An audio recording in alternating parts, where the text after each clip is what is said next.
Joined to discuss it from the Worldwide Fund for Nature, or WWF, by Pierre Canet. Thanks for being with us. Thank you. Hello. Now, I've given a bit of an overview there. What does this mean for the planet, the fact that this day is coming earlier each year particularly?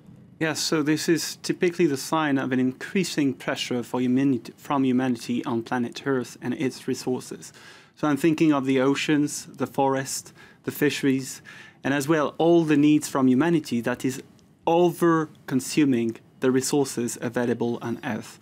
And I'm also thinking of the CO2 emissions from the burn of coal, oil and gas. We have here 60% of humanity's footprint that is due to our emissions.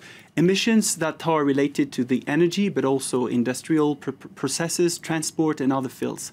So this date, Overshoot Day, is actually a wake-up call because it's coming every year earlier. But there is a sign, there is something encouraging. We should not completely be depressed. This is sad indeed. This should wake up us. But there is a positive sign, which is that this date is coming earlier, but slowing down. Slowing down with an increase in economic growth, around like 3% every year, but also an increase in population. So population growth is also important. So we see that with these two factors, we are having a slowing down in the advancement of the date of the Overshoot Day. And this is encouraging. It proves that the energy transition is going on. We have more renewables now installed in power than any other sources. We have also the sign that countries with the Paris Agreement are now ready to implement this Paris Agreement and so to go towards reducing the greenhouse emissions. Now, this is a question of rhythm.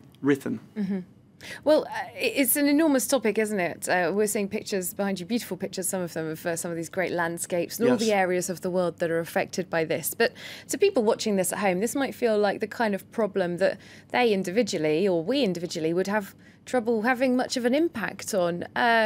You know, people need to use transport to go to work. People need to buy food. This is the way the world is set up. You can understand people might feel a little discouraged about the impact that they personally might be able to have. Yeah, it should go to the opposite. If you're depressed today, think about what you can do from today. So what can people do? What they can do is actually on the consumption side. So we have positive things already possible in terms of how do you move every day?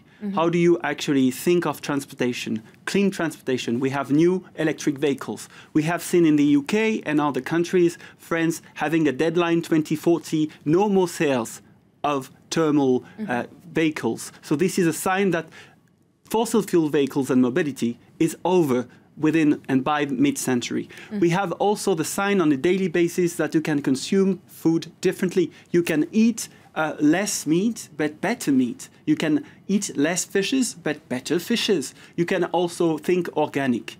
Organic consumption is growing all over the world. It's growing by 20% in France.